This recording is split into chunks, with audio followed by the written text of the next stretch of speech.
始咗啦。咁啊，今日咧我哋要介紹一位朋友啦。咁呢位朋友咧就係我上個星期撞到，啱啱識嘅，啱啱新相識嘅一個禮拜到係嘅朋友叫 Michael。咁啊，介紹下自己啊，Michael。我係土生土長嘅Michael，我原名劉超明，超明。Michael 好啲啊！好多人都叫我好多花名嘅，但係唔好講你花名好核突。好啊，好啊。咁 Michael 今日咧就帶我哋周圍遊啊大澳，因為好難得有一個大澳人帶我哋遊大澳，就唔係我帶你遊大澳咁悶，帶大家一齊遊大澳。好啦，咁我哋起步啦。好啦 ，OK。以前就冇呢個地標嘅，佢啱啱呢個地標咧，都幾新淨。有幾耐歷史啊？新都唔算新嘅咯喎，10年20年都有嘅咯喎。我哋走嗰陣冇呢個地標嘅，同埋呢個大角咧，佢個以前都係好無霉爛爛。我哋細路仔嗰陣時咧，係呢個堤壩應該係以前係一啲石堆嚟噶嘛，一啲爛石嚟嘅。嚇，佢俾嗰啲大浪咧沖散曬，連出邊嗰個堤壆都冇嘅。即係而家呢個就新堤壩啦，嚇。呢個新堤壆。咁咧，我哋細路仔嗰陣時咧，呢個就係我哋嘅大魚塘啦。但係佢呢個係鹹淡水交界定咩嚟嘅咧？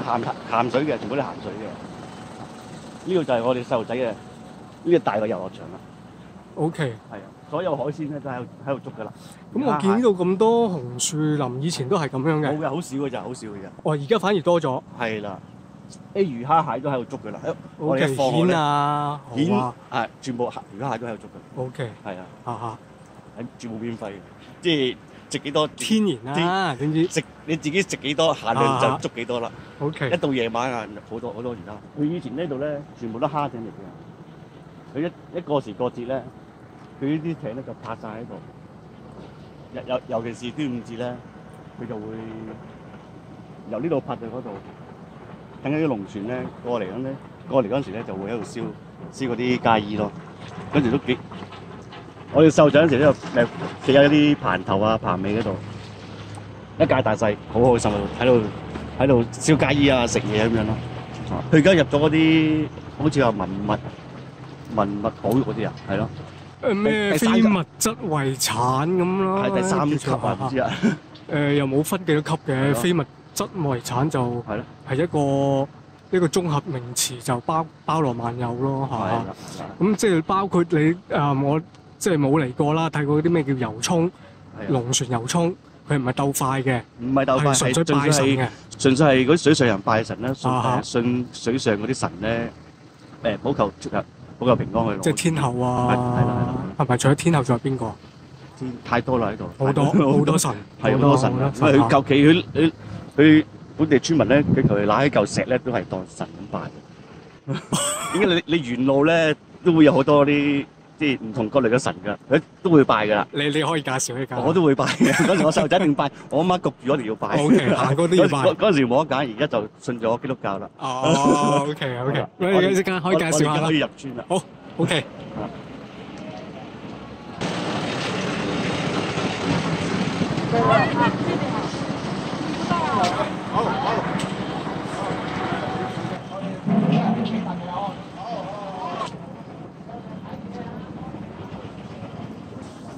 呢度成條街就係賣海味嘅，係最入邊都有，但係呢度最多係嘛？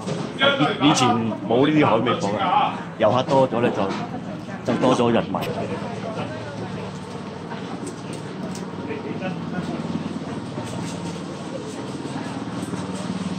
前面有一檔茶果檔咧，係第一檔茶果嗰個婆婆嚟。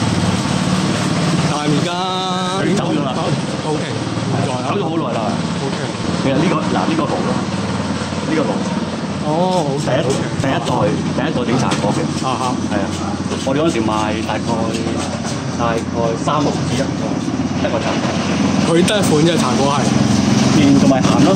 OK，中午餐都食佢嘅啦。當飯㗎。係啊，好飽㗎啦，已經唔係甜品㗎啦，呢個係。我哋嗰時冇得揀啦。哦 ，OK。係啊。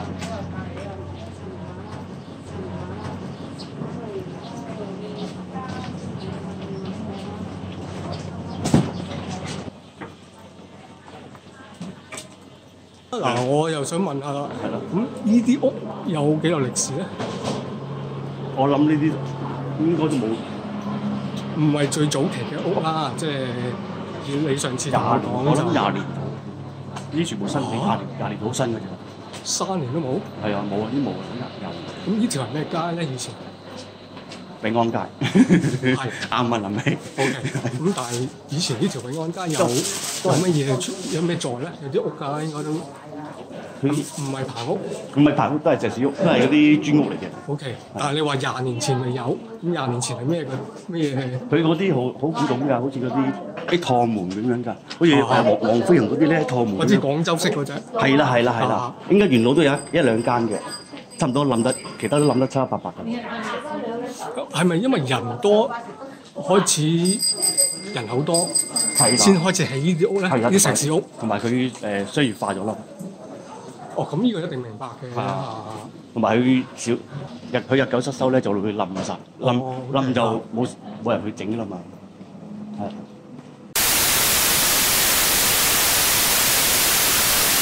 嗱，呢度就係一涌啦。以前俾個高官收翻我哋嘅，我就住喺嗰邊。佢分開有3條涌嘅，呢度係一鋪，呢度整晒全部收到咧就係一涌，裝修晒㗎已經。跟住對面涌度咧就係2涌，跟住再反轉面嗰度咧就係3涌。呢個公園係後加㗎係咪？後加㗎。佢係平整咗地嘅。呢個唔係公園嚟㗎，呢個防波堤嚟㗎。哦，防波堤，即係以前嘅一個防波堤。點不知咧，佢就越整越衰，越唔防波咧，越整到裏邊咧嗰啲水咧，一到過時過節咧就高水漲。以前我哋嗰陣時咧係逢端午節咧，同埋高水位嗰時咧先至會水浸，點好少話會浸到上街咯。呢條涌咧就係大澳嘅名物啦。所有即係搖艇啊、做生意啊人咁，同埋接送遊客咧都係呢條涌幾靚。呢度係頭先你講嘅呢條大涌。呢條大涌。呢個叫大，我本人叫大涌。OK。呢個過去就一涌棚、2涌棚、3涌棚、大涌棚，同埋新機棚。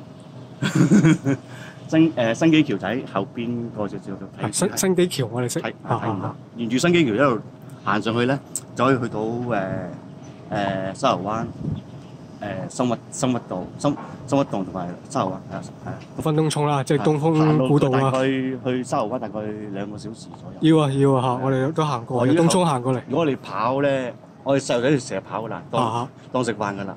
得閒無事就跑過去啦。即係東涌古道係堅嘅，即係以前真係有條路去東涌市嘅。去到。我哋細嗰時就大概1個2個禮拜就去東涌嗰度玩。其實東涌同呢度嘅關係係咩咧？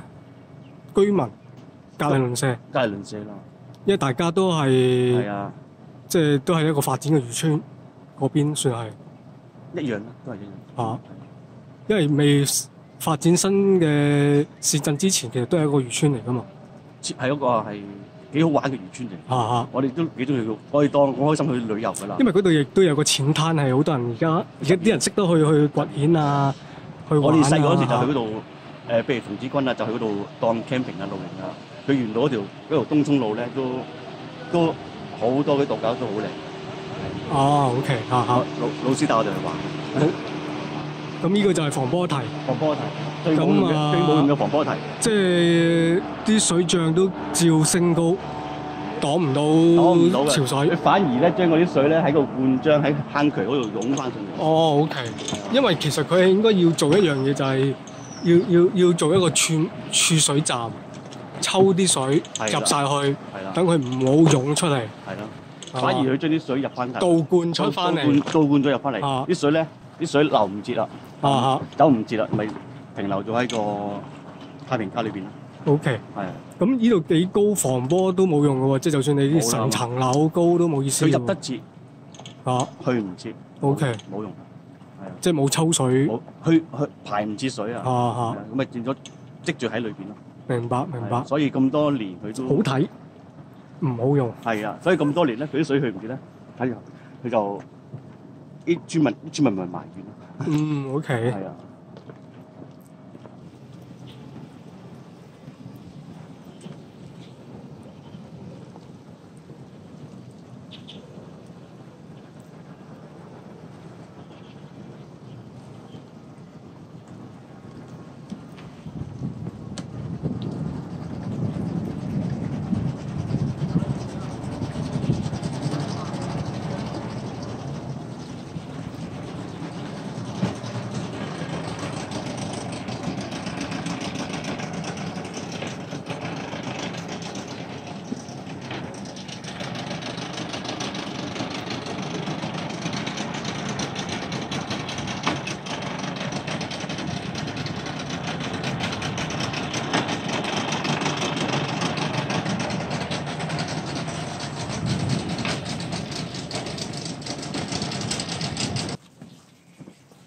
咁呢個水漲倒灌係一直以來都有呢個問題啊，定係近呢10幾20年、30年特別多咧？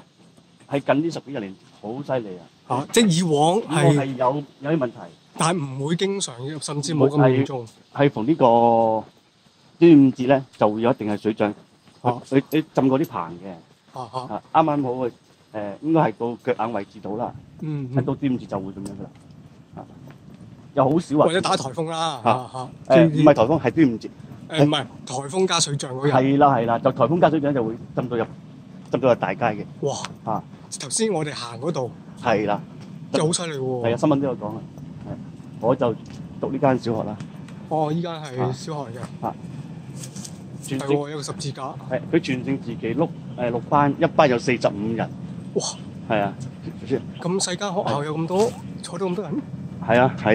嗱，我哋而家應該我呢個位置到啦。就係呢個位置到啦，呢個位置到啦，就係我住嗰間棚啦。即係以前最早期。係啦，應該係2號嘅，我呢間2號嘅。呢度咧，呢度過去咧，一條橋嘅，逢端午節咧就將條橋拆開佢，呢度木橋嘅，拆開佢，跟住俾啲龍船過啊，祭神啊嗰啲咩嘢咯。佢早期嗰陣時咧係冇橋㗎，啲村民咧夾錢咧起到木橋咧，水漲就可以行過去咯。如果水退咧，佢地下咧，佢就有啲石屎鋪咗俾你，即係石階咁樣。石階俾你嘅。就喺嗰啲嗱，你見到嗰度有啲樓梯級咧，佢就喺個石階咧擒翻上去個剪級屋度。所以咧有陣時咧，我哋水漲咧就出唔到街啦，係水退先出街賣，水乾先出街賣嘢嘅啫。水退就先出到嚟。係你叫水退，我叫水乾。OK，講多次，水乾乾，因為地乾。係啦。乾濕個乾。係啦，你叫水退，我叫水乾，唔係乾塘個乾，係乾水，即係冇咗水啊。OK，咁水漲咧？都係叫水漲。點叫水漲？係啦。就水乾。係啦。OK，即係呢樣嘢真係唔識。你坐埋啲老人家度咧，佢就會有好多本地話聽翻㗎啦。係啊。其實你本地話算係客家？都唔係㗎，呢度唔算客家。唔算客家，佢呢度嘅遺傳落嚟嘅方言。係啊，你求其講兩句咧，就話你本地人。其實呢度啲老人家咧好醒㗎。佢掃描你個樣咧，知道你係邊個嘅仔㗎啦。佢坐喺度係有責任㗎。佢數你係邊個人，邊個仔翻咗嚟㗎。一個叫做保安系統。係啦，電子掃描嘅。人肉掃描器。好勁㗎佢哋。勁啊！嗱，呢條係咪就係我哋正常嘅出入？係啦，一般人一個活動，一個好好玩嘅活動。係，你係估唔到嘅，喺度踢西瓜波，3打3。我以為你碌保齡球添。唔係，3打3踢西瓜波。呢個係好好活動嚟㗎。咁即係呢個小型足球場嚟㗎喎。係啊。唔係足球場。我去足球場㗎啦。好好玩，我哋就。咁呢度就頭先永安街啦。係。咁嘅入口係呢度。呢啲傻嘅我。係啊。我哋成日都錯過咗。呢間鋪咧就係第一代整豆腐花嘅地方。呢間鋪即係豆腐花嘅。以前嘅第一代。係第一代。咁咧我就排喺度啦。因為我哋翻學要排嗰度啊嘛。排隊。佢就喺度賣豆腐花啦。順便一邊排一邊食。係啦。我哋入去嗰個。好啊。小學啦。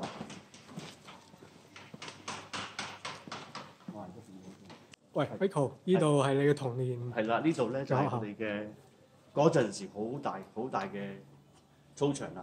對你嚟講。係啊，嗰陣超一大。呢度打橫咧，就拍手同學仔影張大合照。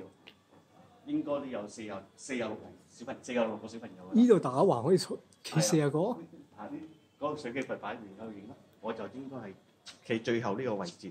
企呢度嘅位置，呢度嘅位置。高嘅就企呢度啦。但係呢度好窄咗，呢度都係得10零尺到嘅喎。仲可以有少少虛位啲。即係以前好的色啊，可能大家都。係啊。跟住咧，我哋就朝頭早咧，喺度集。朝頭早咧就喺度聚會啦。咁咧就啲老師啊同埋嗰啲老師我而家仲有聯絡，都識咗都有成30幾40年，早訓都有聯絡，早訓就喺度做運動啊，同埋早訓都喺度㗎啦。係啦，上邊就係教堂啦。就我哋好中意教，我哋好中意上。雖然我哋係冇教嗰陣時冇宗教信仰，我哋好中意上去上邊聽嗰啲天主教，就貪佢有杯嘢飲。係啊，呢樣嘢個個都係㗎啦，好明顯。呢度以前嘅小食部啦，係一年班嘅課室，呢度有3層，1、3、2，嗰邊就2、4路，我就逢2退1，呢度本來6年班嘅，我就做咗8年班。係啦，呢度咧就都係教員室嚟嘅。我反而教員室就喺呢度。呢度應該係主任嘅教員室嚟嘅。有冇間隔嘅以前？有間隔嘅。呢度又係見家長啦。哦。我入得嚟最多係見家長，其他嘅班房。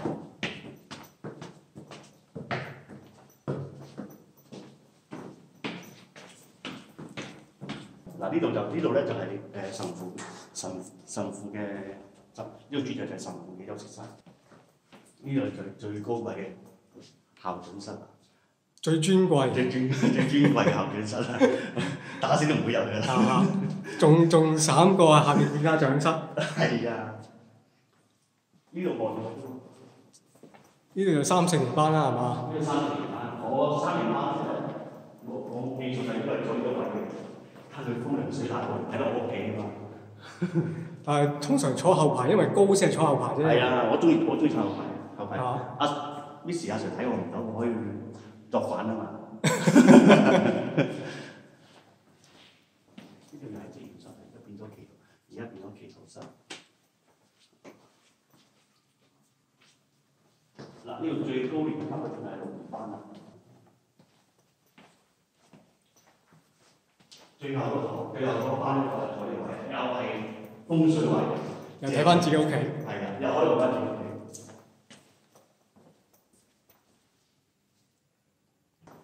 5年班就冇乜人坐邊度，冇乜人坐邊度，係最有印象就係1年班同6年班，坐邊個位置。OK。最好玩嘅。唔緊要，你下次發夢你會記得㗎啦。應該都會㗎。會諗翻我終於知道自己坐邊度啦。應該就我諗係呢邊㗎，唔知點解叫呢邊，可能係同我屋企啦。我哋而家去天台啦，我哋甚少上嚟呢個天台㗎，佢老師唔贊成我哋上，因為嗰陣時嘅天台咧嗰個圍欄咧好矮，驚我哋啲細路仔跌咗落嚟。係啊，我哋嗰陣時係應該10次都唔夠上嚟呢度。即係而家係加高咗㗎咯。加高咗圍欄，係啊，我哋都好對呢個天台好有神秘感。係啊。究竟係咩嚟嘅咧？唔喺度望落去，我哋就係見到我屋企同埋所有河道咯。嗱，咁咧以前咧就頭先我講過啦，呢條駁咧就係冇㗎，係我屋企嚟，係一涌嚟㗎啦。咁咧我就住喺大概嗰隻船嘅位置度啦。船底應該好多我嘅嗰啲古物喺度㗎啦。如果你有時間咧，就翻去掘下嗰啲古物啦，應該有啲錢嘅一定。咁咧一路數上去咧就係2中啦，同埋3中啦。以前我小朋友嗰時咧就好中意擒上天棚咧，就放紙鷂㗎，放嗰個位置咧就好玩啲，就放呢個位置咧就頂住呢間學校啦。嗰啲橋咧就可以大時大節嗰時咧就可以隨時安插，即係有龍船過咧就可以隨時安插㗎。呢啲橋，木橋嗰個，就搭埋街嗰啲屋，搭埋屋近屋嗰啲咧就係可以隨時。遠啲嗰啲咧就可以隨時安插，因為方便啲龍船過啦。哦，OK。我哋嗰條咧就係咁樣搭埋街，即係搭埋街又可以，都可以隨時安插。嗰陣時好大陣仗㗎，要成20幾30人一齊拆㗎啦。我哋喺後邊睇咯。即係端午節嘅期間就一齊要動工拆。因為佢以前好靚㗎，佢因為有三場火災咧就。燒咗3次都，我哋都走火已經走咗2次啦。即係你嘅印象有2次。係啦，一次咧就喺新基嗰邊第一場火災，第二次火災咧就喺嗰個位置大鐘嗰個位置。其實對我哋嚟講係冇乜影響嘅，只不過咧我媽就緊張，死都叫埋我哋走，因為你隔幾條河點會燒唔到，就係半夜。因為嗰度已當係一個隔火區啦，一條河係咪？其實佢最擔心佢啲電線咧一路燒過去嗰啲排。其實應該都唔會影響嘅。以前就喺啲電線好似嗰啲密封，即係嗰啲線一條拉一條好拉得好密。以前冇咁多呢啲咁嘅遊艇，全部嗰啲住家艇，即係住家蝦艇，全部啲撩佬嘅。即係揾住碌竹咧，我阿媽時代咧就揾住碌竹撩下單手。單手。你示範啦而家。雖然冇船啦，嗱佢單手呢度咧就揸住嗰個腦。嗰隻腳咧就翹住條繩，唔好俾佢鬆。跟住呢隻手咧凍住個地下，跟住佢揈一揈咧，好快啦！一個 U turn 咧，一隻手就可以 U turn 噶啦，就已經係撐船啦。係啦，而家都好少有啦，已經冇啦。間唔中會喺一啲地方都見到。嗰個姐姐，我上其他網頁睇咧，佢已經退咗休啦。哦，仲有一個。好啦，嗱，呢度林高偉又講翻以前啲屋啦，因為我上次聽你講，即係頭先亦都講過，呢啲已經唔係第一代嘅屋啦，呢啲係第幾代啊？算係第二、第三啦，定係第三、第四咧？應該或者5、6、7、8咧？第三、第四㗎啦。呢度盤咗全部第三、第四，已經係佢以前第一代嗰陣時咧，係嗰啲住家艇升起咗咧，再你形容好少少啦，點樣住家艇？住家艇係嗰啲真係艇，真係艇嚟嘅。就好似類似呢啲咁嘅艇啦，跟住咧係一個圓筒嘅，佢就個圓筒嚟嘅住家嘅，即係又可以去出去揾食啦，出去揾食之餘又可以喺個艇嗰度瞓埋覺，費事翻嚟啦嘛。咁佢退休落唔攞雨落，即係嗰隻艇又即係唔會再維修啦，維修費都幾貴，咁咧佢就升起咗隻船，跟住揾啲花崗岩嗰啲石柱咧就晾起佢咯。以前嗰啲係鹽嘅。咩木咧？係咪好似聽講啲木都有講究喎？佢多數嗰時我哋嗰時係全部用花崗岩。就冇木嘅。冇木嘅係花崗岩。純粹岩。係花崗岩。咁係咪要晾好高咯？係啊，因為嗰時唔會好高嘅，因為好少水浸㗎，大概一個人頭高少少啦。即係5尺啦，我當。係咯，唔會好嗰時好少水浸嘅，一年一次，一個大人再高少少啦。OK，係即係5尺半至6尺啦，你當。係啦，嗰陣時係燒。嗰啲石係柱形啊，柱形嚟嘅。原裝成條柱形嘅。四方長嘅。係啊，應該我哋會見到㗎啦，喺嗰啲係最實淨嘅，嗰啲係保用咗100年以上嘅一啲。OK。以前嗰啲而家一路啲變化落去咧，花崗岩就少啲，就變咗石屎咯。自己倒啲石屎落去啊咁樣咯。咁嗰時人口幾多咧？當你講緊呢個升起嘅船嘅年代，嗰時係最旺盛嘅。反而嗰時係最多人。最多人，好話都有過1000。大概估計萬幾人。哇！你估下啦，我哋嗰陣時，我哋讀書都有40幾個學生，一班有40幾個咯。應該超過萬幾嘅。OK。係啊。但係嗰時真係以捕魚為生。係啊，嗰陣時我哋大家都隔離左右都好鄰居，好好照顧，即係打開門啊冇問題㗎。而家鄰居啦，第時瞓埋一齊，嗰邊都係鄰居嚟嘅。大家都見得鄰居嚟。係啊。好啦，咁講翻轉頭啦，呢啲屋就係第3代啦。第3、第4年好耐係啊。第3、第4。佢哋好少維修啦，嗰間生晒鏽嗰間咧冇維修過，就應該係第3代。咁呢啲有升。全部你見到好靚啊，有冷氣嗰啲咧，有維修過咧，就最後期㗎啦。即係政府開始唔俾你起啦，又唔俾你拆，懶得你嗰啲咧，你自己自生自滅咧，有排嘈得好犀利。因為我見到門口有 number， 寮仔部嘅 number。以前都有，我嗰時都有㗎啦。都有㗎啦，畫晒㗎啦。如果唔係登記晒。係啊，登記晒。如果你係咪上唔到樓㗎啦？哦 ，OK。係啊，呢間都差唔多。咁又問多少少啦，趁而家咁嗱。升鐵固之然係可以有好處啦，但係亦都唔好處就係夏天曬好熱嘅。咁嗰個隔熱係點做咧？佢中間有一層咧，就係嗰啲瀝青膠嚟嘅，佢就隔開嗰啲熱能咯。瀝青都好熱嘅喎，點會隔？唔會隔到㗎，好涼。係咩？呢邊好涼㗎，係啊。中間係夾心啊，定夾係心有個層空氣中間，定係所有嘢黐埋嘅？冇嘅，係得塊木板同埋嗰個瀝青膠，跟住就上邊中間冇空隙嘅，冇嘅，冇，即係實心。係啦，即係咁樣實心。係啦，就唔會有空心。唔會啦。哦，咁所以夏天其實就唔係想像中咁熱嘅。裏邊唔係熱，但係上邊就好熱，可以煎蛋嘅基本上。咁有咩方法咧？可唔可以肥下水咁咧？唔會嘅。嗰陣時水好貴嘅，應該，但係你唔好玩。你俾錢我都唔會，我唔會買水俾你。嗰陣時我媽就係靠呢啲嚟。水上人嗰陣時係冇水㗎，要去到坑尾先至有水王㗎。OK。嗰陣時我媽咧就係一個女人咧攞晒幾家人嘅水。係啊，點解會帶你去攞水嘅地方？而家就有天池啦。即係喺二澳嗰邊上去嗰個咪天池啊？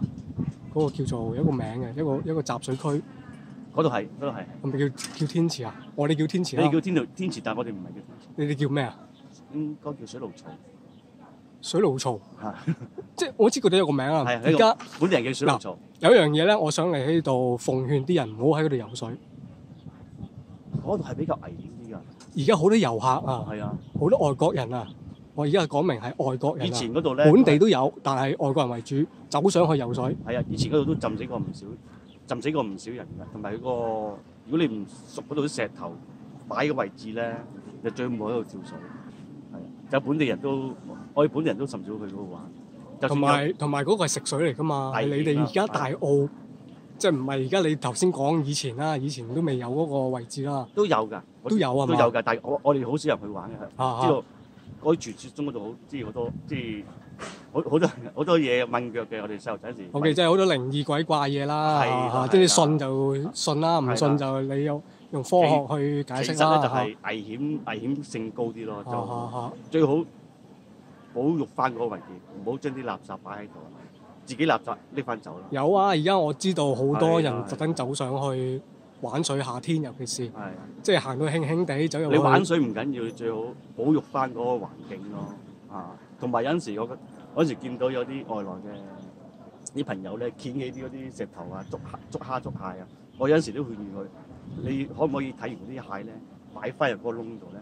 佢話我會擺㗎啦，不過唔係而家。點解啊？我要俾細路仔睇啊嘛。哦，咁樣啊？咁我不如去你屋企撿開你嗰啲床嚟睇啊！好唔好啊嘛？你講乜嘢？咁啊我一路睇佢，一路解釋俾你聽。咁又唔係佢嗰個係佢屋企嚟嘅，最好放翻佢。而家放翻。如果你轉個頭，佢又唔記得咗佢屋企啦，喺邊度啦？咁咪每個家庭咯。如果你自己冇個家庭，咁點算咧？佢就開始有少少順服，因為佢細路仔喺度咧，就唔記得，可能唔記得鬧㗎啦。如果佢細路仔冇咗，真係打我。好，認住佢。曾經有人喺隔離喺度，咦，我就係佢啦。係啦。即係大家都有個家庭，大家就喺地球上一個生物，你最好保育翻嗰個位置最好啦。呢啲證明係本地人咯。即係大家係珍惜呢個愛護大自然咯，珍惜呢個資源咯。記得自己垃圾自己帶翻走。係啦。唔好製造咁多垃圾。係。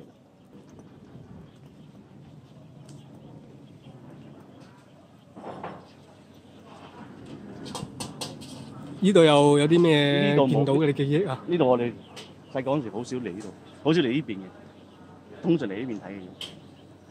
哦，點解咧？呢邊係冇嘢睇嘅。呢度冇嘢睇嘅。即係冇乜屋嘅。冇都有呢間樓呢。即係遠處啲，而家呢啲就冇乜嘅。我哋冇乜呢啲，我哋好少嚟呢邊睇，多數我哋睇睇翻自己屋企。OK。睇下有冇着火嗰啲嘢。因為嗰陣時好容易燒，因為嗰陣時係全部都係燒柴嘅。你熄咗火，但係你唔記得臨熄咗火咧，咁啊真係。夜晚就應該係火水燈。火水燈係啦。煮飯就燒柴。有機會火水爐。係啦。火水爐咯。火水爐已經係高級㗎啦。高級㗎啦，好 high 㗎啦已經。一到6:00就瞓覺㗎啦。7點就瞓覺啦，最遲7點瞓覺啦。夏天會唔會6點啊嘛？夏天8點啦。8點啦，總之日黑就。因為天黑就瞓覺啦。瞓覺啦，冇嘢搞，即係冇嘢其他活動㗎啦。冇嘢活動啦，夜晚上。係啊。好，咁我哋跟你嘅活動就係繼續行啦。係啦。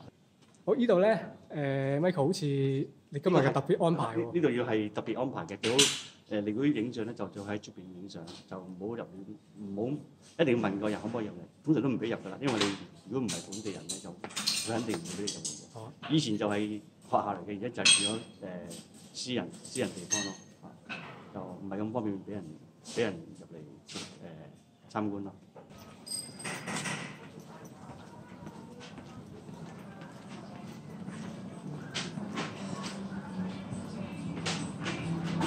嗱，頭先我講咧，嗰啲老人家係坐晒喺度。上次嚟我都見到晏晝啦，3點嘅時候好多。係啦，呢批老人家咧就係大澳嘅擁躉嚟嘅，佢就係負責睇我哋後生嗰時掃描我哋嘅特徵，認你嘅特徵。係啦，睇邊個屋企人嘅爸爸媽媽啦。咁我哋呢度係永安街同太平街嘅交界啦。係啦，呢度咧以前咧嗰啲洗衫啊，我叫水龍頭洗衫啊，阿媽就洗衫。街喉啦，喺度洗衫。但係我前邊嗰度都見到一條。佢每一段都有個街喉嘅，喺度洗衫啊。但係你講呢個係後期當政府鋪街水先有啫。好早有㗎啦，呢個街喉好早有㗎啦。即係早可能你出世之前就冇啦。出世嗰陣時有㗎啦。出世就有啫。即係有㗎啦。出世之前佢有㗎嘛，可能。都有㗎啦，有街喉，後期先至有。入屋嘅後，入屋嘅水有好耐都未有入水一直都喺街，一直喺街攞水嘅，喺度洗衫啊，喺度做其他嘢。呢個係我哋嘅入村嘅主要嘅水源。OK。如果你想再要行遠啲，就要行去坑尾嗰邊攞水咯。呢個水閘，佢以前一個管嗰啲嘢咧，就可以升起個閘咧，將啲水咧沖入嚟呢度，喺度過呢度。你講水閘呢邊？係啦，閘呢邊。水喺嗰邊嚟？喺沖入喺個沖入嚟咯。OK。跟住呢度咧就喺呢度一邊水閘沖翻過去。OK。係啊，呢度係以前係呢啲河嚟嘅，呢個河嚟嘅。出邊嗰條大河啫，大渠啫。呢度係河啊，唔係渠，係河嚟嘅。呢度已經係河嚟嘅。呢度係河嚟嘅。哦，但係出邊嗰條咧？都係河嚟嘅。就而家就挖深咗啫。以前嗰啲呢個係全部魚塘嚟㗎。哦。魚塘係冇屋嘅魚塘嚟，係我哋玩嘅地方嚟。係因為呢啲係新屋啫。新屋。上次我都入過去㗎啦。即係嗰啲係後期嘅政府屋啦，可唔可以咁講？係好後期嘅，呢度全部係嗰度水閘開咗咧，因為佢有啲污糟嘢啊、排泄物喺度咧，佢都要清一清理。咁就清一清理翻啲河道咁樣咯，啲水排翻出去咯。咁我頭先講呢條都唔係大河啦，即係小河啦。好少嘅河。一水缸咧，就啲水咧就開個閘咧出翻去啦。因為以前都係全部都係魚塘嚟㗎，有成7、8個魚塘。就唔係平地。唔係平地。即係呢個係填出嚟翻嚟嘅。係啦，魚塘嚟嘅。嗰邊咧最近住消防局嗰邊咧，有一個鹽倉嘅，擺鹽啊同埋嗰啲老人家死咗喺度開 party 啊，擺啲俾啲後子鹽酸喺度開 party 咯。呢條路就係中心啦，呢邊就係永安街啦。啱啱好中心呢條太平街啦，一路直落，我哋而家行太平街啦。好。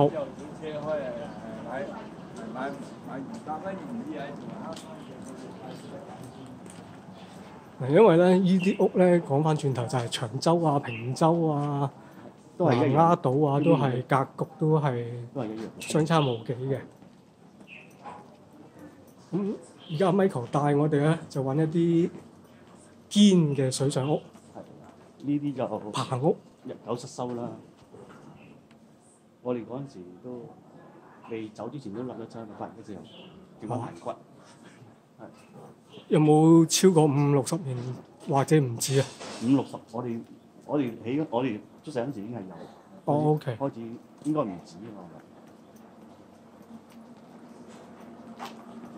嗱，以前就好似呢啲咁啊。呢啲啊。呢啲係咩啊？屋企門口就係呢啲咁啊，唔係而家用鐵閘嘅呢啲。即係木閘。木閘。有另一啲再古老啲咧，就係用黃師傅嗰隻木閘。通窿嗰隻。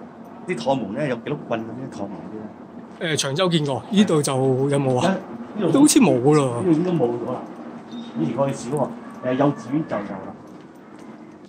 咁我又想問啦，如果而家啲咁樣嘅樓俾較舒適啲啦。咁點解仲有啲朋友仲即係住翻啲棚屋咧？因為棚屋嚟講咧，佢就自由活動大啲啊，冇咁多拘束，同埋隔離鄰舍咧都可以打下招呼。如果你住嗰啲新屋咧，即係呢啲叫新屋啦。係咧叫新屋，或者頭先嗰條村嗰啲再生啲啦，係啊，比較冇即係冇咁多朋友。但係嗰邊啲村都係來自呢度嘅人啫。有啲外來人。哦，即係未必全本地。係。咁住呢度咧？而家住緊我哋行緊呢度咧？七成係本地。七成係本地。O.K. 住新嗰啲就係得2-3成係本地人嘅啫。O.K. 再靚少少後期起嗰啲90年代起嗰啲就更加係外地啦。呢間咧就係我讀嘅幼稚園啦。咩啊？幼稚園啊！嚇？問下先。幼稚點樣幼稚園法？你形容下。幼稚園咪幼稚園咯。托兒所啊，定係幼稚園？即係有堂上嘅幼稚園。係有堂嘅。嚇！佢有幾大喺度？就咁睇好細喎。都好大㗎，嗰陣時都有30幾人㗎。不過而家裏邊都花晒草啦。哦，即仲有依忽？呢忽唔係。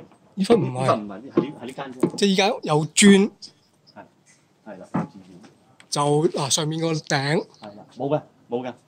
嗰個唔係屋頂嚟咩？係得呢間啫，係得呢間。嗰個屋頂唔係依個嘅。隔離嗰層㗎。嚇？係啊，隔離嗰層嘅啫。哦，即係依個係嗰邊嘅屋加建嘅。係啦。哦，係嘛？但係有個圍牆咁得意。隔住咯，雖然我都好有啲混淆，但係都好得意咯嚇。以前係嗰啲黃師傅嗰啲開門閂門嘅。你講依間屋？呢間屋。依間。我哋幼稚園嗰陣時。嚇。係啊。咁而家變咗，即係後期變咗係咩啊？O.K. 好。咦，我哋唔行嗰邊啊？我哋入去睇下嗰啲建築材料。哦，OK，好啦，嗱，而家呢度有個牌啊，清楚啲啦。好。哦，依度後巷我就冇入過喎。嗱，而家個姐姐喺度做緊嗰啲，可能做緊中午餐啦。係啦。呢個時候應該係啦。而家都係做，哇！而家就係燒柴啊，幾正。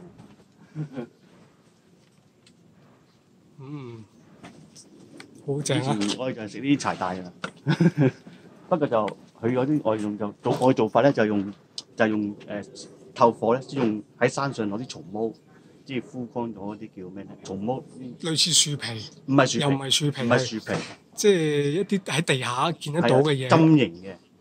我大約知你講乜嘢。係啦，就揾嗰啲透火先，然後再揾。因為嗰啲容易着火。係啦，然後再揾嗰啲樹木。乾嘅樹木嚟。就喺上邊。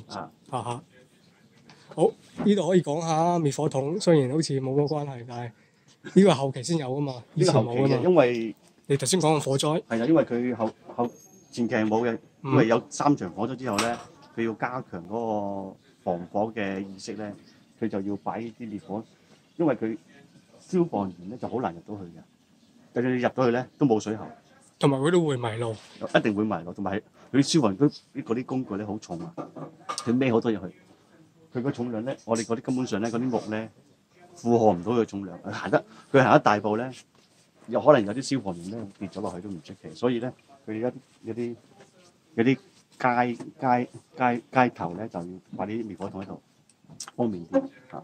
好。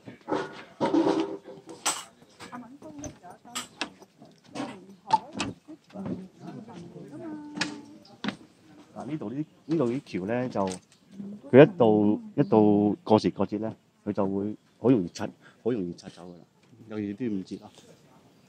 以前冇啲石凳㗎，亦都冇水喉咯，亦都冇水喉肯定冇啦，電都好問水啦。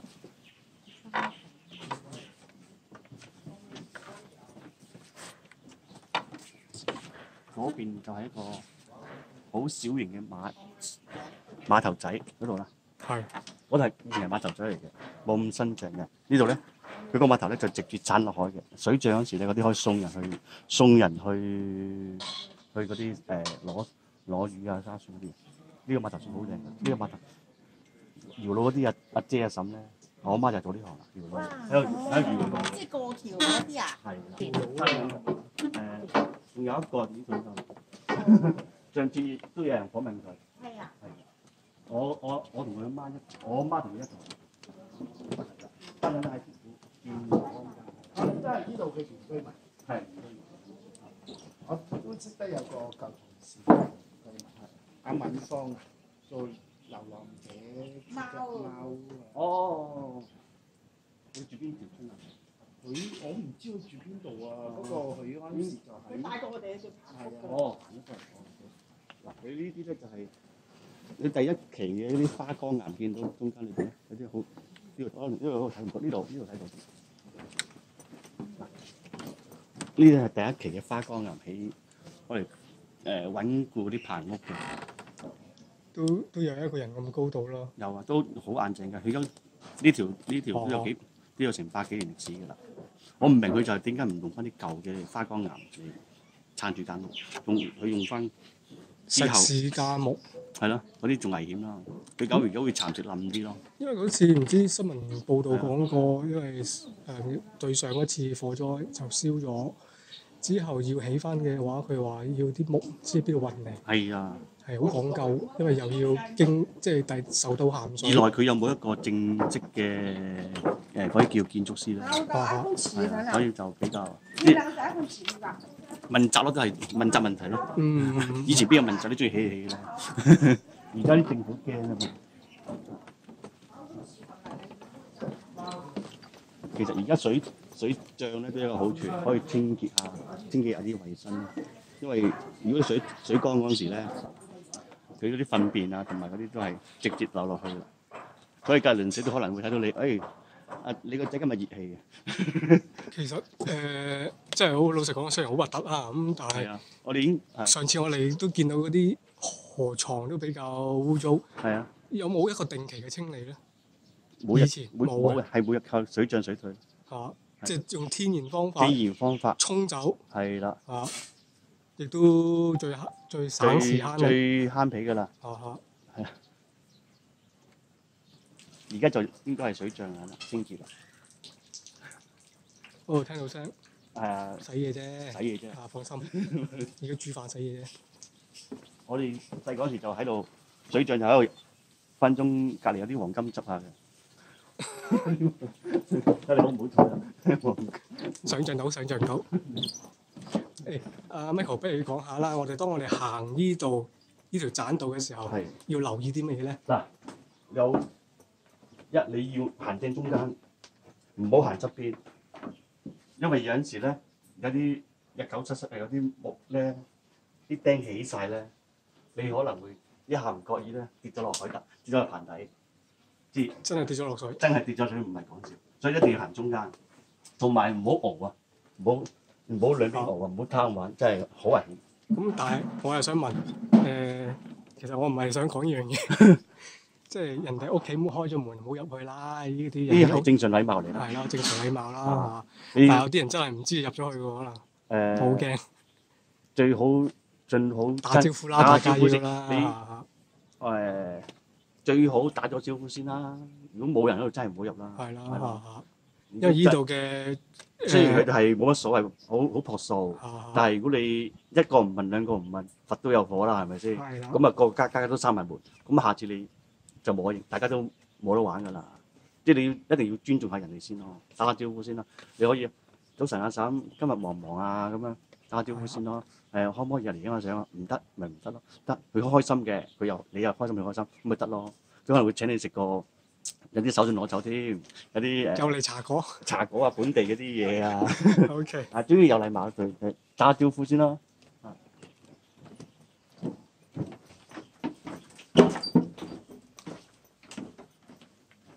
呢個就係佢嘅廳啦。我哋要棚頭。係。我哋細嗰陣時咧，我媽鬧我：你唔好由棚頭打去棚尾啦。棚頭我哋你哋嘅叫廳。係。棚頭。後邊就叫棚尾，係呢間屋嘅最尾端叫棚尾，咁樣叫法。OK。棚頭、棚尾、天棚、棚底。咁你媽話叫你唔好點樣過係危險嘅咩？棚頭爬到個棚尾，好危險，會跌落海。即係唔好走嚟走去。係啦，其實就唔好走嚟走去。其實有欄噶嘛。冇嘅，都會跌落去㗎，我都會嘅。都會嘅。咁你真係好唔小心啫。係嗰陣時，我哋啲兄弟姊妹個個都會，應該都有跌過落海㗎啦，冇問題嘅。暫時死都仲喺度冇。嗱，呢碌柱咧應該係最近燒嘅，最近即係應該講係2000年有一次。冇幾耐嘅，仲係得。即係我諗對上嗰次係講緊應該十幾年前。應該我移民咗，佢應該係再燒多次嘅。咦？冇人講你移民啊？你自己爆咗響口。我哋冇講到㗎。好似有啊。係因為嗰次係燒咗好大片嘅面積。係好可惜。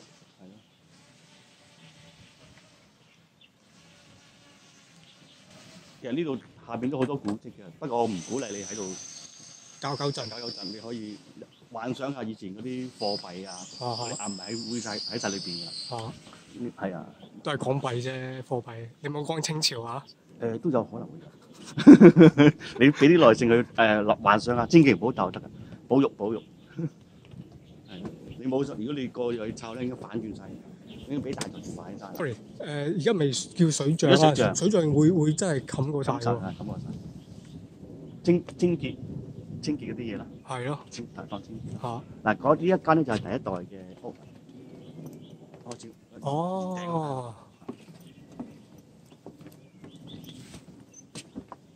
其實我都冇入過嚟呢度，真係冇講笑。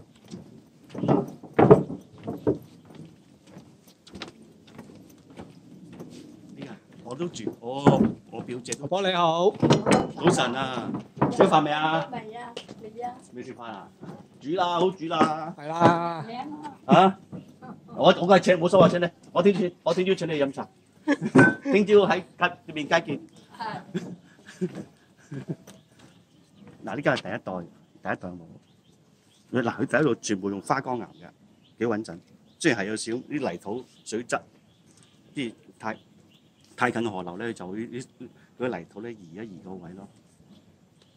咁但係你講第一代，你頭先提過係一個船啦，但係我唔覺得係一個船嘅形狀，個底去邊啊？佢戒咗啦，佢唔愛咗啦已經。同埋佢可能咧耐咗水浸幾次咧，嗰隻船身有問題，可能唔愛咗啦。即係而家剩翻頂嗰部分。係通常而家我哋有啲咧，我哋擺啲木材嗰啲嘢咯。我嚟燒柴嗰啲嘢咯，晾住，唔係晾住，我嚟擺有時燒柴用咯，唔係個棚底啊。棚底應該有啲，我頭先我見到有啲可以擺咗嘢嘅。通常我下邊我嚟擺嗰啲木材啲嘢。嗰陣時係冇咁高水漲㗎，冇咁高水位㗎，係唔會浸到棚。係近呢10幾20年嗰個地球上升水位啫。所以係啦，要保育啦，都係大家，即係唔好開咁多冷氣同埋揸咁多遮咯。其實有冇人提議過直情喺出邊海入嚟嘅水度整一個大閘咧？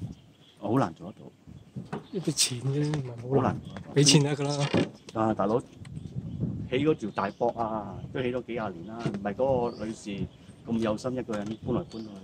但係佢都係做一半，跟住政府嚟插手，變咗一個冇辦法㗎，佢一個人一個叫堤壩嘅。佢唔係咁做，政府點會嚟咧？係宣傳開佢啫，都係。好，係啦。咁而家我哋呢度繼續行去邊度咧？大涌。好。大涌爬龍船嘅地方，呢啲唔似爬龍船啊，呢啲地方。即係如果要睇龍舟，就要走嚟呢度。係啦，呢度。O K。去到嗰度。但係我哋入唔入得嚟咧？都夠啦，少啲夠啦。得，你嚟打招呼咧。Hello。先問下我啦。先問下先。得啦，你問咗我啦。早晨。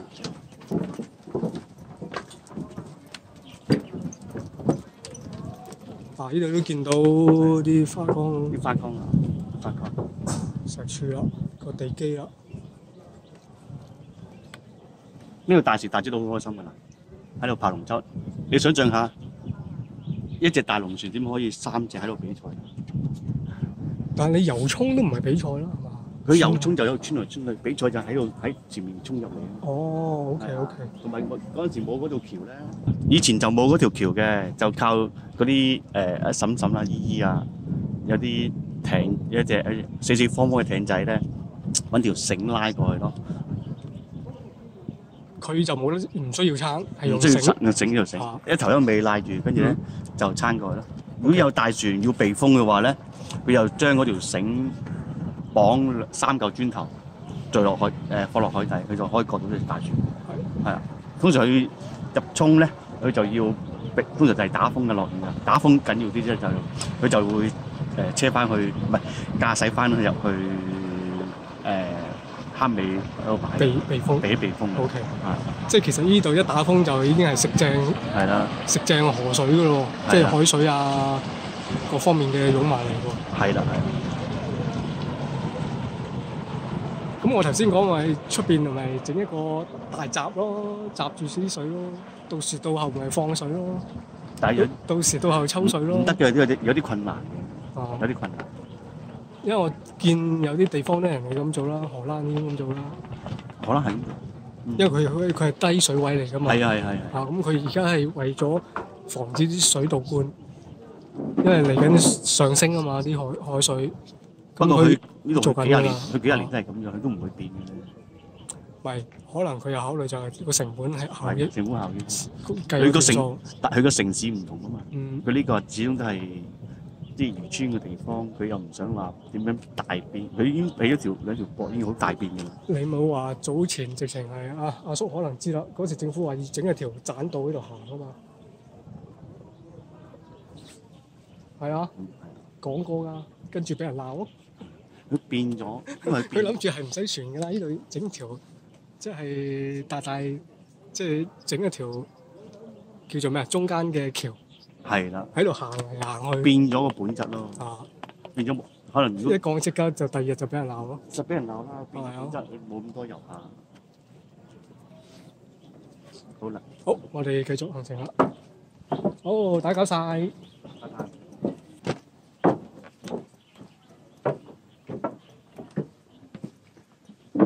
使唔使飲杯嘢啊？呢個繼續行。我哋出到去先。好。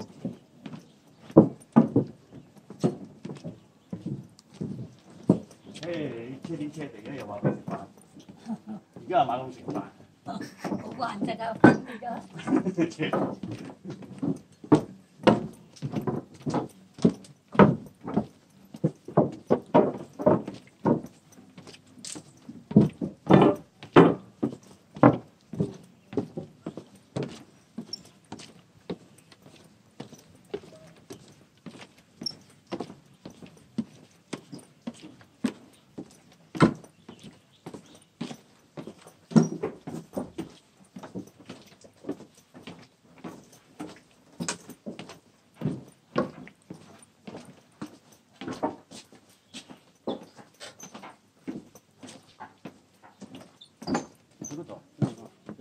嗰度有個儲物室，佢棚底有個儲物室，類似嗰個啦。嗱，呢個都有。嗱，下邊擺啲儲物室，見到？哦，係喎。係啊，一啲木材咯。係啦。啊佢新型嗰啲仲有擺喺度。啊！以前嗰啲水位冇咁高嘅，係唔會浸過啲儲物室㗎。啊，而家係啲儲物室多。荒廢。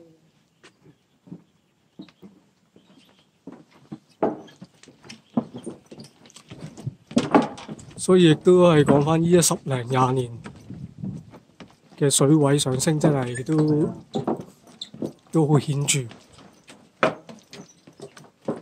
都係講一句啦，唔好用咁多冷氣啦，同埋唔好揸咁多遮，因為你始終冷氣都係你自己涼得到，但係呢個地球涼唔到。係啊，我唔開冷氣瞓覺，我唔得㗎。有可以運用多啲風扇，其實用風扇都唔係咁好。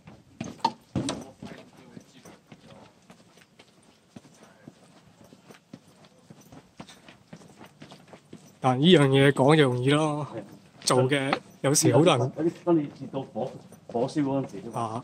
開嘅冷氣真係衝上去。哦，呢樣嘢係另一個題目，就係講屋嘅隔熱嘅方面嘅問題啦。呢間屋咧係全大澳最貴間屋，係點貴法咧？大宅大宅嚟嘅。個門面已經好明顯啦。係啊，我次次嚟都要影下佢門口咯。我都入到去幾豪㗎，不過上次水咁都覺得好細。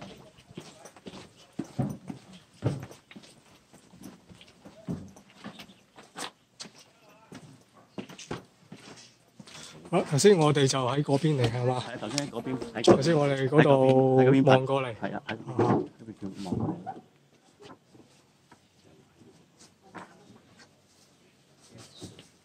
呢度仲有冇得行過去？仲有嘅，都係睇牌。出翻去嘅。係啊，睇牌。因為去其他地方，去嗰啲大涌嗰啲咯。OK。係啊，即係圍繞住棒嚟行。因為如果係佢係本身俾你行咧，就安全啲。如果唔係咧，佢就日久失咧，就比較你哋唔識行咧，有機會會跌落海咯。就執你唔翻，執你翻都變咗泥鴨啦。擺泥腳。都會受傷㗎啦，應該跌落去都會係。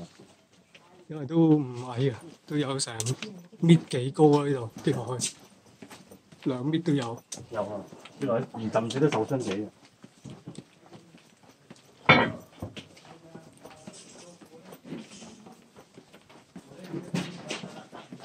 呢條街又冇咁商業化，全部都係住宅。頭先嗰條街就商業化。哦，通常我哋入到嚟呢度嗰啲就覺得好靜啊，好舒適。咁所以咧，頭先講漏一樣嘢就係我哋講嘢嘅時候咧，就唔好大聲。係啦。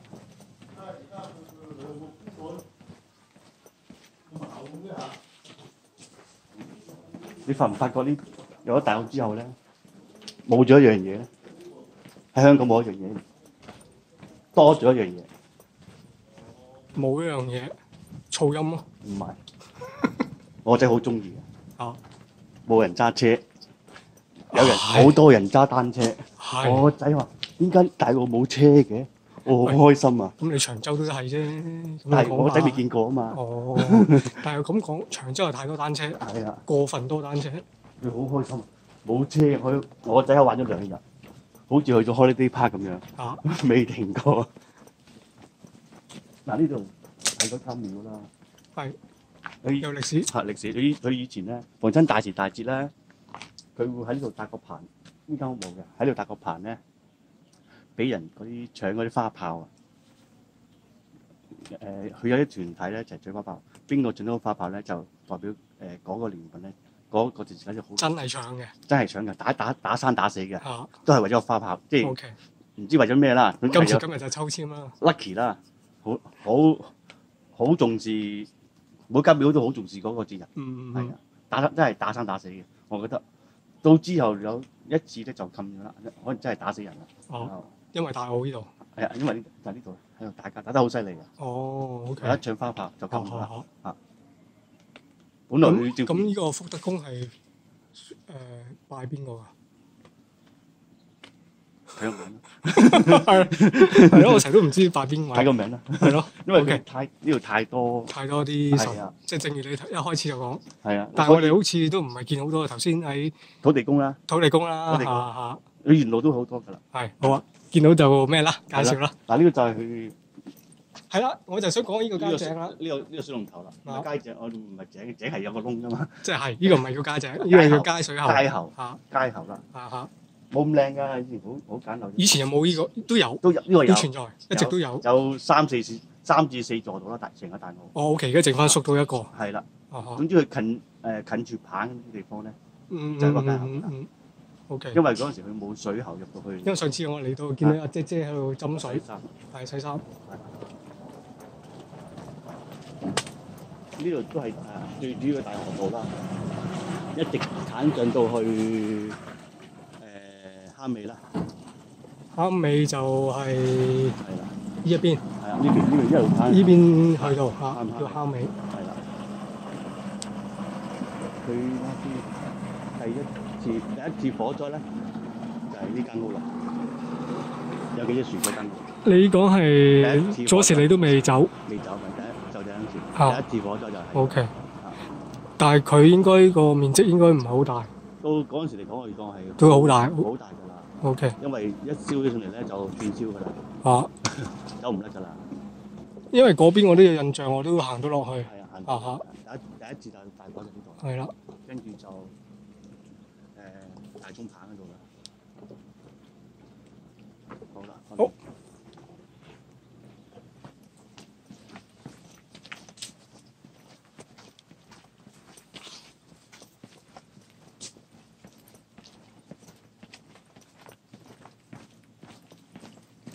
咁你印象頭先你講過啦，你細個呢度都可能有超過1萬人口。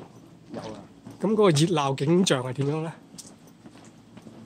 熱鬧景象，即係同而家係直成兩個唔差好同嘅，遠，差好係啦遠，差好遠。我哋周山跑同埋安全程度好高㗎，你有咩受傷啊？你唔使打電話翻屋企，佢即刻有人急救。即刻有其他人。你個傳過去我媽度啊，唔使用電話，好快過用電話啊！你個仔喺街喺你嗰條街撲親啊，好傷啊！你快啲搞 call 直升機啦！呢度有冇嘢介紹啊？因為呢度純粹係一個牌啦。係啊，排人冇啲冇乜嘢。呢度影過啦嚇，即係其實呢個抽水站我又想講係有冇發揮功能啊？呢個係應該係抽水站啊，我估咋。應該冇乜功能，對大澳嚟講冇乜功能，都係抽唔到水。係抽唔到水。咁啊，即係政府要自己再諗方法啦。但係佢政府做嘅嘢咧，有陣時佢即係佢諗嘅嘢係唔適合香大澳人嘅心理嘅。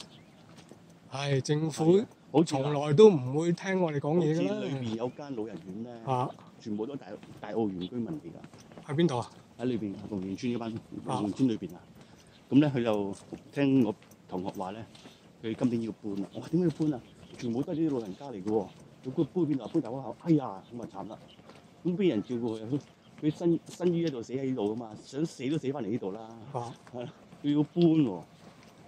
因為佢目的要搬走係要攞翻幅地係做咩咧？唔知道要收，可能政府唔收翻，可能政府收翻唔俾私人搞啦。我覺得班老人家好慘啊！但係而家佢話有冇人跟進啊？而家冇啦，決定咗要搬啦。冇區議員幫手，應該同冇。我朋友話佢話應該好快搬嘅。係咪恰佢哋人少？咁可能我唔清楚係咪私人，如果政府收翻，我詳細資料冇了解。因為我咁樣聽你咁講，我就估係因為可能你剩翻10個8個，唔使搞咁多嘢啦。以前我哋通常帶嗰啲居民咧，就俾高官恰㗎啦。第一條涌嗰條溪又係咯，即係賠翻當係鄉下仔啊，賠翻嗰少少啊當。嗱聲搬走數，唔搞咁多嘢，好阻住係政治咯。嗱呢度消防局咧，後邊有消防局啦。鹽倉就應該係大概係喺綠色貨櫃嗰附近。消防局喺邊度？喺啲座樓嘅後邊。OK，呢個係咩村？呢個新起嘅。新起㗎。以前我哋嘅足球場。天利苑啊。係。啱啱睇到個名。就係咧，天利苑聽講曾經都丟空咗好耐。係啊。直至最近咧就拎翻出嚟。平賣啊嘛。係啦，因為香港實在唔夠屋。但係我有心諗，你嚟呢度住，你點出九龍咧？呢度都係我哋細個嘅遊樂場。以前係屬於咩咧？魚塘。仲係魚塘。仲係魚塘，同埋鹽倉呢度啦，鹽倉擺鹽嘅同埋定屍間。魚塘呢個魚塘都好大喎，即係你講下由嗰邊。係啊。已經由嗰邊講緊話有魚塘。係啊。嚟到呢度仲話係魚塘。係啊。我哋當係一日遊㗎啦。好好玩㗎啦，玩咗成日㗎啦。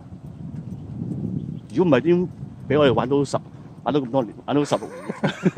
你想玩嗰陣細個玩，你玩16年玩唔晒啦。係。全部都唔使消費錢嘅，你肯出門口就得㗎啦。我求其一樣嘢都係開活動嚟㗎啦。而家唔係咁講真，住得呢度應該有好多啲城市人想像唔到嘅活動咯。係啊，嗱呢啲嗱。你牛屎又可以一個活動嚟嘅喎，可以玩燒啊！放炮仗啊！唔係錯啦，你好健康嘅。乾咗嗰啲咧，就可以揾啲山上嗰啲頭先講過點火啲松毛咧，松毛同埋嗰啲乾咗枯枝咧，將啲番薯㧬落去咧，一齊煨咧，一滅。即係真係燃料啦！係啊，我哋唔會嘥㗎啲牛屎。要等佢乾晒。乾晒好容易乾，因為今日係即係而家今日天氣好咁乾燥就好快。佢呢笪位置咧，以前我哋係愛嚟曬鹹魚嘅，又係魚塘，又係曬鹹魚。係啦，我哋做暑期工咧，我哋因為翻8點半工啊嘛，翻8點半學啊嘛，有時間去反魚啊。中午一次反一次，下晝反一次，就啱啱好啦。有即係趁嗰啲卡拉時間就出嚟呢度。係啦，就可以賺翻啲外快啦。同埋咧，點解？因為好大型到係要好多人手一次過做。係啊，好多人應該啊，嗰陣一個球場。一個籃球場度啦，一個籃球場，兩個籃球場，係擺滿晒㗎啦。而家應該冇晒嗰啲，冇啦，而家冇晒啲情景啦，冇晒擺鹹魚嗰啲㗎啦。係。咁可唔可以講翻轉頭？其實大澳曾經都有呢度出產嘅，有鹹魚有，鹹魚絕對有。我度肯定有，因為我自己親手做㗎嘛。朝頭早大概5點鐘啦，開始打魚輪啦，打魚輪啦。打到大概翻學啦，10點零鐘啦，就另一批人咧就出嚟曬鹹魚啦，即係擺濕嗰啲鹹魚，醃好晒啲鹹魚咧就擺晒出嚟喺度曬啦。到中午咧就另一批人咧就反鹹魚啦，反另一邊啦。個頭咧要揾張紙包好晒，唔俾啲烏蠅喺裏面產卵啦。有啲人喺負責喺度掃烏蠅咯，係啊，趕烏蠅。係啊，呢個就係賺錢啦，都係可以嘅玩嘅。即係要好多人手喺度同一時間喺度運作喎。係啦，嗰時都幾熱鬧嘅。喂，曬鹹魚我都曬喎，咁即係其實好辛苦工喎。辛苦工嚟㗎，打魚輪先辛苦工啊！你5點鐘起身打魚輪，着埋件校服，跟住翻到學校，哇！你講打魚輪即係刮魚輪啦。係刮魚輪啦，係。即係咁講，係啊啱啊！我都聽人哋咁講嚇，打魚輪嚇。係啦，都幾辛苦㗎，嗰條划好大條，跟住你慢慢。咩魚嚟㗎？划啊！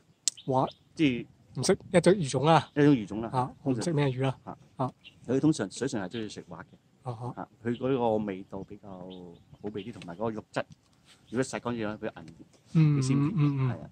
OK。一條鹹魚大概我哋一家人食一嚿，可以送到1、2碗飯㗎啦。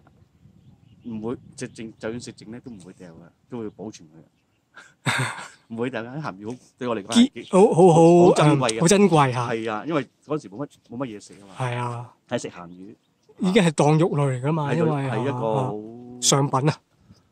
上品海鮮嗰啲咧係次等嚟嘅啫，因為我哋呢個環境都已經好豐裕㗎啦，根本上你都你要講話新鮮海鮮反而次要。係啊。反而醃咗鹹嘅鹹魚先最緊要。係啦，因為你放學你得閒無事就可以去魚塘去執啊，唔係去執蝦執魚啊，執蟹多到咁樣。夜晚就可以去照蟹食。咁佢哋唔使憂㗎啦，海鮮你唔使憂。即係我哋俗稱一句，即係咩啊？靠山食山，靠水食水，真係有呢件事。係啦。好，咁嚟到呢度又介紹下，都唔爭在。裏邊嗰度咧，就係嗰啲三層嗰啲嘢，同埋我媽咪咧，就喺嗰度攞水啦，喺坑尾嗰度攞水，直接撐嗰啲艇仔去送翻入去棚嗰度啦。1桶水大，嗰時我聽我媽咪講。嗰啲係山水嚟嘅，佢係最清純嘅。OK。即係冇污染嘅。嗰陣時。咁就係靠佢揾水。靠佢㗎啦。揾食揾水。而家都仲有山水，不過啲應該問水啲人唔識。係咯，係啊。你都唔會用咯。係啦。呢度又係我哋嘅遊樂場啦。紅樹林呢度。係啊，遊樂場嗰時冇咁高，我哋喺度踢波啊，捉迷藏啊。即係以前冇咁多。冇㗎。即係比較平啲。係啊，平好多。即係後期先生到咁茂盛。係啊，大佬，我走嗰時都20幾30年啦。正常啦。會唔會因為丟空咗，所以佢跟住啲樹又識得喺度生？係啊，係啊。呢條河一路上去咧，都好多蟹捉㗎啦，啲青蟹嗰啲啊。你講而家仲有冇咧？有。都仲有。仲有人捉蟹㗎。係啊，喺度浸蟹啊。我就喺度釣魚咯，喺度釣嗰啲釘公咯。釣啲釘公食咯，好細條嗰啲咧，有架紋嗰啲咧，喺度釣幾個同學。狗公係嘛？唔係釘公。釘公係咩啊？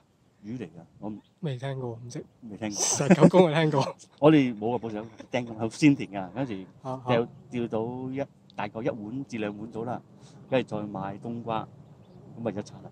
好正啊，清湯啊，清到唔清啊，係啊。嗰時有一隻爛船喺嗰度，而家清咗，因為爛船嗰度好多大魚。嗯。係，而家隻爛船清咗。好啦，我哋一路行落去蝦尾啦。